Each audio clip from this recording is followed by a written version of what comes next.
हाय मुझे कोई बचा ले, मैं बहुत परेशान हूँ, घबराहट पैदा हो रही है। केवल मन। ये जानते क्यों हुआ है? क्योंकि खूब मनमानी भोगों का चिंतन, भोगों की क्रियाएं, तो वही मन तुम्हें कहां पहुंचा दिया। मानसिक रोग। बहुत ज्यादा लोग परेशान हैं इस रोग से, 100 में 99।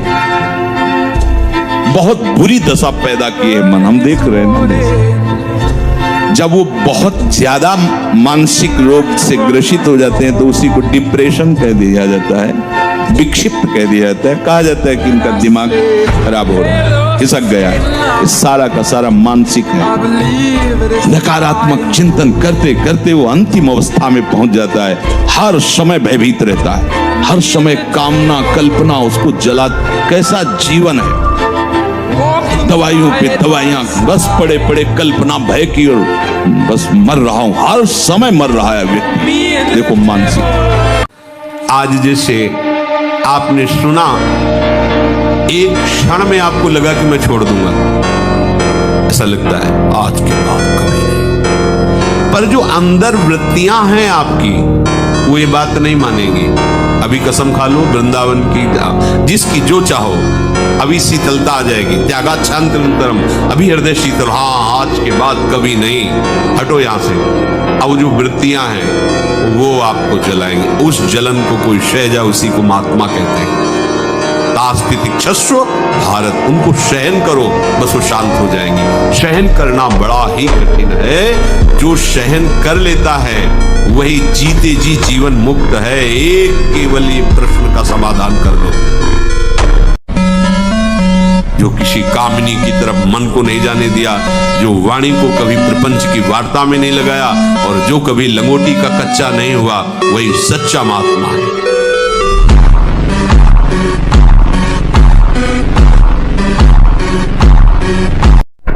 जब पैदा हुए थे तो हमारे लीवर में इतनी सामर्थ्य नहीं थी कि हम बाहरी बलिष्ठ पदार्थ पचा सके। तो वात्सल्यमयी जननी के वक्षा स्थल में ठीक उतना ही गर्म, उतना ही मीठा और इतना सुपाच्य आहार पहले से ही रख दिया था भगवान ने, पैदा होने के पहले।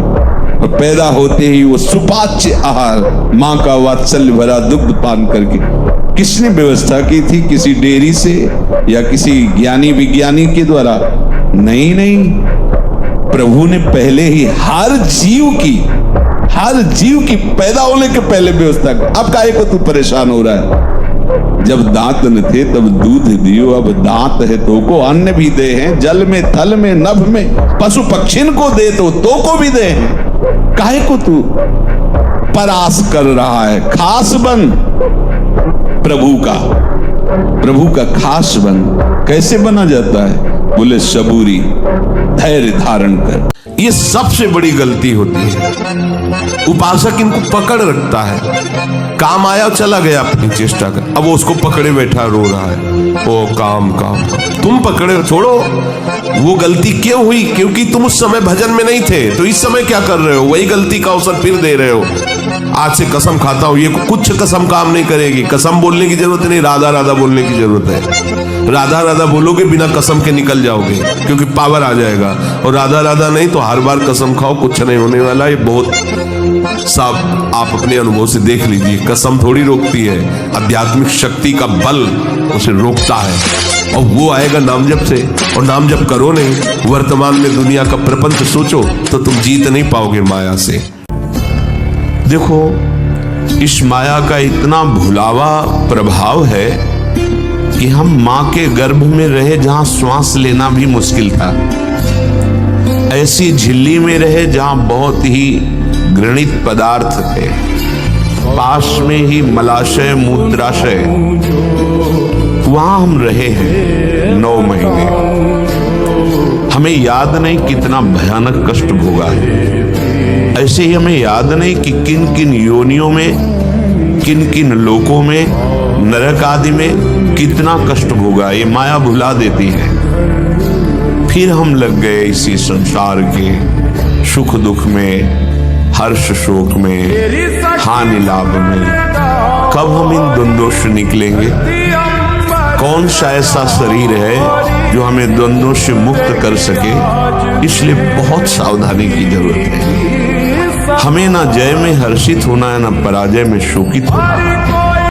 जब युद्ध क्षेत्र में उतरे तो परास्त होना या विजयी होना खास बात नहीं, खास बात है डटे रहना, पीठ दिखा के भागना नहीं है। जब हम भगवान के मार्ग में चले हैं तो हमें डटे रहना है।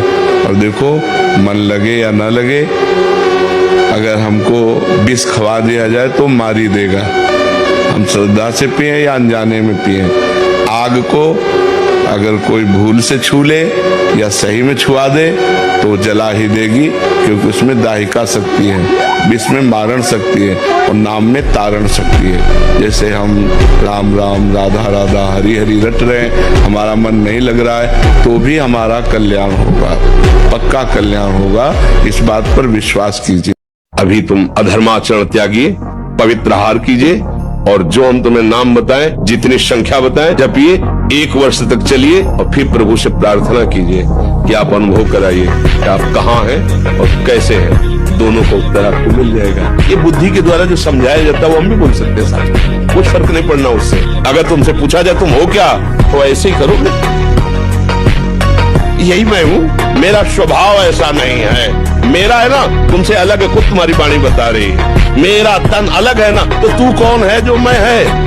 अब जीरो पे आ गए। यही साधना वेदांत कराता है, मैं को जानने के लिए बैठा है। देख लो, है नेत्र तुम्हारे, या देख लो, अंदर घुसो, यही बैठा, यही बैठा, यही संपूर्ण ब्रह्मांडों में सबके पास बुद्धि है। उस सब बुद्धि का विधान करने वाला ब्रह्मा है, और ब्रह्मा को जो बुद्धि देता है वो भगवान है। आप जो भोजन है वो अपनी थाली का पवित्र होना चाहिए, जो भगवान को अर्पित करने लायक हो। मांस आदि है ये भगवान को अर्पित नहीं कर सकते। जो कुसंग के परमाणु है वो बहुत विपरीत भाव पैदा कर देते हैं। आपका स्वभाव नहीं है, लेकिन कुसंग का प्रभाव आपसे गलत करवा सकता है। और नाम जब अगर पकड़ लिए तो कोई भी परमाणु कुसंग का आपको परास्त नहीं कर सकता है। परमाणुओं का असर होता है, भगवत स्मरण से काटा न गया उसका प्रभाव पड़ जाता है। अपने का प्रभाव, संग का प्रभाव उसके ऊपर पड़ता है जो निरंतर भजन नहीं करता। जिस क्षण सुमिरन भजन छूटा, कुसंग का प्रभाव पड़ जाएगा। घोर कुसंगति में जाए और नाम जब चल रहा है भगवत स्मरण, कुछ प्रभाव नहीं पड़ेगा। नाम जब न छूटने पावे और आहार शुद्ध रहे तो कोई नहीं बिगाड़ सकता। अगर भजन हो रहा है हमारी बुद्धि काम करेगी। बहुत से ऐसे विकार हैं जो बिना भजन के नष्ट नहीं होते। तो मेरे किसी पूर्व पाप का प्रायश्चित कराने के लिए भगवान इसको निमित्त बनाए हैं। एक कटुवचन बोलकर मेरे पापों का नाश कर रहा है, इसमें इसका तो कोई दोष है नहीं, हम उसको सह लेते हैं। जब हमारे अंदर विवेक जोरदार होता है तो हम सह लेते हैं, और जब विवेक जोरदार नहीं होता तो हम उसी में डूब जाते हैं। इसलिए नाम जप करो और सत्संग सुनो, तो उससे परिवर्तन हो सकता है। अपनी कोशिश काम नहीं करेगी, खूब डट के नाम जप करो, अधिक से अधिक संख्या में गिन के करो। आजकल तो काउंटर चल गया, बड़ी सुविधा है, माला घुमाने की भी जरूरत नहीं, अंगूठी की तरह पहने राधा राधा राधा राधा राधा खूब एकत्रित करो, नाम देखो, उसी से आनंद आ जाएगा। नाम जब करो, हर परिस्थिति में वो जगत का मालिक जब तुम्हारा सहयोग देगा तो कोई तुम्हें परास्त नहीं कर पाए। प्राण भले चले जाएं, पराई स्त्री का काम भाव से न तो दर्शन करेंगे, न संभाषण करेंगे, न स्पर्श करेंगे। प्रार्थना मान लीजिए ये खिलवाड़ नहीं है, पर स्त्री गमन सीधे दुर्गति है। सावधान हो जाओ, तुम्हारे पुण्य क्षीण हो जाएंगे। सावधान हो जाओ, तुम्हारी आयु नष्ट हो जाएगी और तुम्हारी बुद्धि भ्रष्ट हो जाएगी, और तुम अंदर से ऐसे अपराध करोगे कि भयभीत बने रहोगे। अगर कुमति को दबाकर सुमति को बढ़ाना है तो नियम ले लो, चाहे प्राण निकल जाए, पर पराई जिसका हम पाणी ग्रहण किए उसके सिवा किसी और स्त्री के साथ काम संबंध। मैं भगवान का दास हूँ, मैं किसी भी स्थिति में निराश उदास हताश नहीं हो सकता हूँ। मैं हर कोशिश करूंगा, बाहरी और आंतरिक शत्रु कोई भी मुझे जैसे हमारे स्वभाव में हारना नहीं है। बचपन से हारना स्वभाव हमारा, डरना और हारना ये दो हमारे स्वभाव में, चाहे अभी काट। ब्रह्मचारी के हृदय में एक ऐसी अध्यात्म शक्ति होती है, कहीं कोई कभी भय नहीं लगता, कहीं भी। अगर कभी भय का भी अवसर आता है तो उसकी जांच करता है, कहां भय, कौन सा भय, क्या है, थोड़ी ही देर में समाप्त। क्योंकि जो निर्भय चरणारविंद का आश्रय लिए हुए है, महा महाबलशाली प्रभु श्री हरि की भुजाओं का आश्रय लिए हुए मुझे काम है लगेगा।